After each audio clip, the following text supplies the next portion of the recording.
Ever since personal computers entered the mainstream, there's always been a desire to capture images from photographs, from video, into a digital form. Today we're going to take a look at an early attempt at that with the MacVision from 1988. It's all right here on Vintage Geek.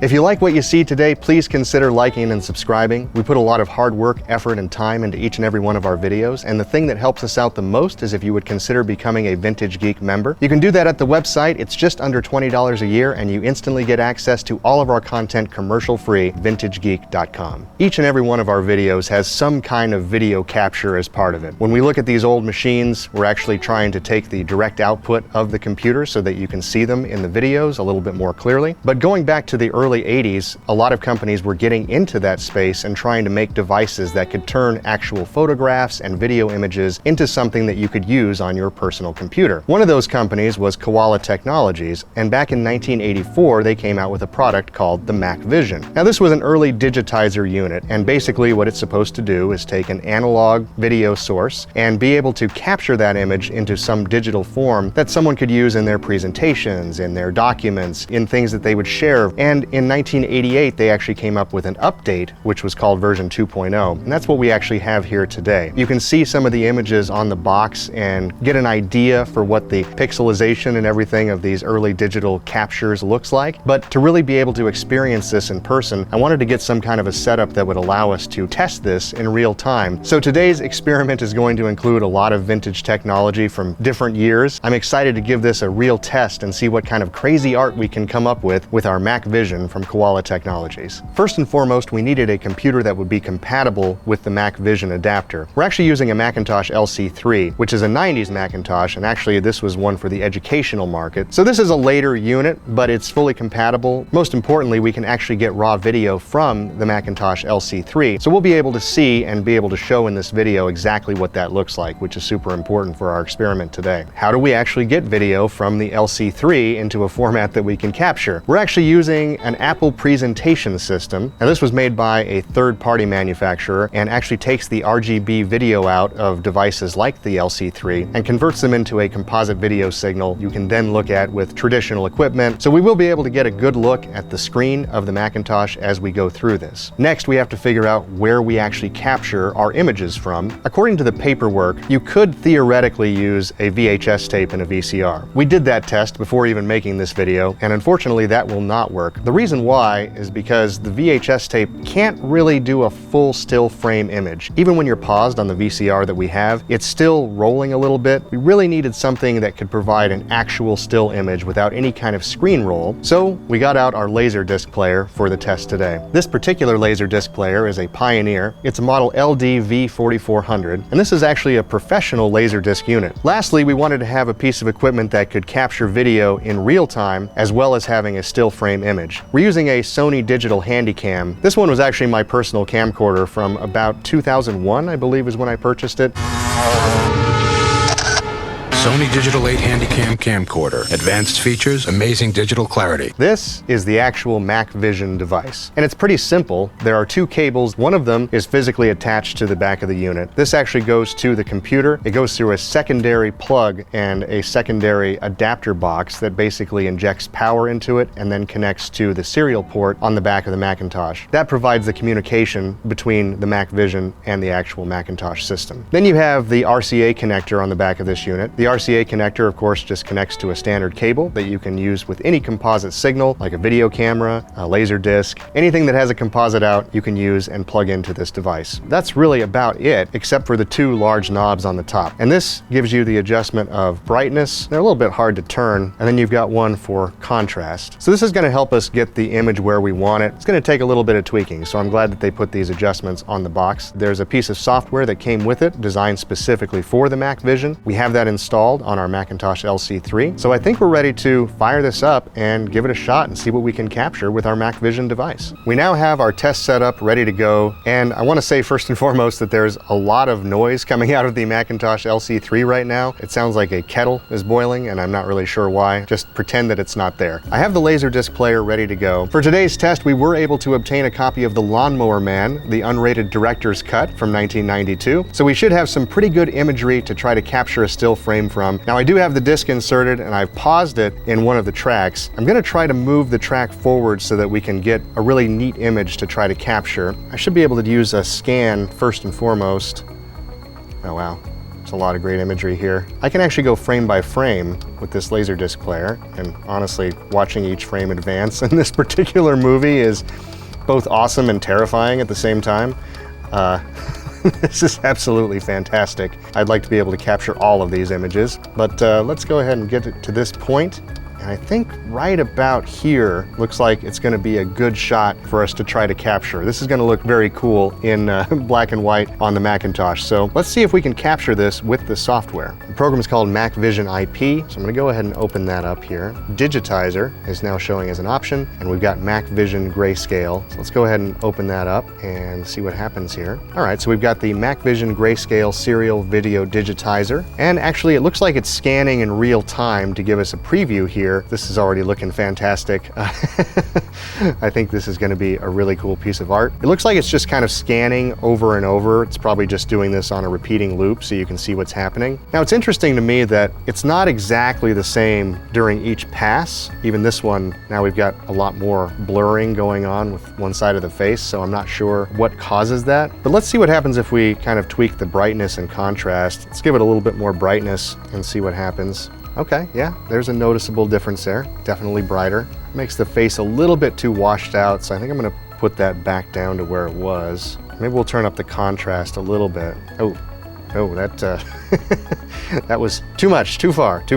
Put that back down, maybe a little bit less contrast. It's funny to see the speed at which it's scanning through the visible data here to actually create the image. I think contrast-wise, that's probably about right. Maybe we'll do just a hair more brightness. I don't know, see, that looks pretty good right there. I think that's the clearest version we've had of the face. Let's see what happens if we just hit capture right when that finishes. Not abortable, good to know. Interesting that there's no progress bar or anything. I guess we're just waiting for an arbitrary period of time to pass until it tells us that it's ready. Now we've got the time watch here. Oh yeah, oh that is nice. It's a bigger image than I anticipated as well. Now you can see a little bit of the diagonal lines through that, and I'm not sure if that's just because of the still frame coming from the Laserdisc or if that's inherent with the capture device, but this looks pretty cool. I definitely want to save this particular capture so that we can use it in really important documents. Lawnmower Man is looking good. I would say the first test of the device is a success. Very pleased with the results. So next, I want to get into using the actual Sony Handycam. First up, as far as images go, I thought it would be kind of cool to capture something in the museum space, maybe something without people involved, but actual vintage machines. So for this, we're going to take a trip over to the Apple booth. Maybe we'll try to get a nice shot of the Lisa 2, as well as our Mac SE that we've used in a prior video, and we'll definitely get the Vintage Geek mug in there too.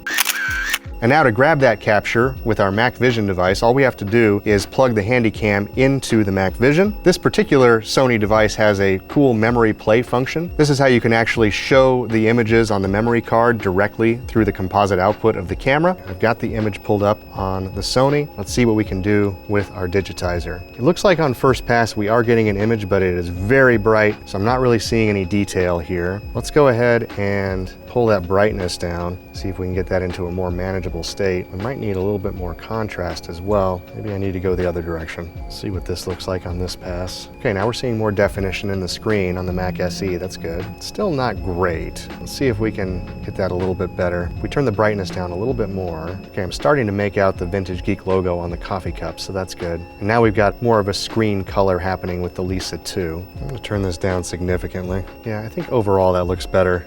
Maybe even just a little bit less. We're getting pretty good detail on the Lisa 2 now. I think I'm gonna try it in this position and see what happens. Let's go ahead and run a capture on this. Again, this is not abortable. There's no turning back now. So far, it seems like the image from the Laserdisc was a little bit easier to capture than this one. Now we're getting obviously a larger view. And you can see this bar in the capture itself. I don't know what actually causes that. I'm gonna try this one more time just to see if we get the same bar in the same place. This time I'm not even gonna let it preview. I'm just gonna go straight to capture. It also seems like the image from the Handycam was brighter than the Laserdisc, which I guess makes sense. It's a later device. So I definitely had to turn down the brightness and the contrast comparatively. Well, this time it looks like we've got the bar in a different place. So we're still having it happen. It's just slightly different each time. I'm gonna try one more time just to see if we can get a clean capture. The manual for the MacVision does not mention what the purpose is of the slide switch that's in the back of the physical box. So I've tried switching that to the other position. What it did is it made the image a lot darker. I went ahead and adjusted the brightness accordingly, and I am getting a better image overall now in the preview. So I'm curious what this will look like if I capture it. Now we don't actually have the bars, we just have some weird waviness in the overall image, but it looks kind of cool. You can see the Vintage Geek logo in this image, which I like, and it honestly looks like the Lisa 2 is just kind of melting over there on the side of the image, so it looks like something AI could have created. I'm happy with this image, I'm gonna save it. Now let's see if we can do another example that they show in the manual. We're going to use our Sony Handycam to capture an image of a couple of important magazines from the Apple and Macintosh world that we have in the museum, and we're going to see what that looks like on the capture. All right, so now we have to get our camera set back up here and find the image. Let's see what this looks like. We still have that weird bit of waviness happening, especially when you get to the right-hand side of the image. But honestly, it doesn't look too bad overall. You can make out a lot of the words. I don't know what causes that weird diagonal bar. It's got to be some kind of interference. Maybe it's the cable we're using, but it's making an interesting effect, and certainly the left-hand side of the image is pretty good. I'm going to turn up the brightness just a little bit on this one, because you can't really see Steve Jobs' face too well. See if that makes a difference. Ah, that's better. That's a little bit easier to tell. Got a little bit of a washout effect happening on that, but that's okay. Let's see how this looks. Okay, I mean, it's not terrible. You can make out a lot of the words. You can definitely see Steve Jobs. Woz looks even more awesome than usual with the kind of bend to the image. I'll accept that. I think that works. Finally, for our still images, I want to try something that actually has a person in it. And I guess for this one, I'll just use myself and get myself stationed behind the Apple exhibit here at the museum. Let's see what this looks like. We've got our image now. Let's pull it up on the camera. Let's open up the software and see what this looks like.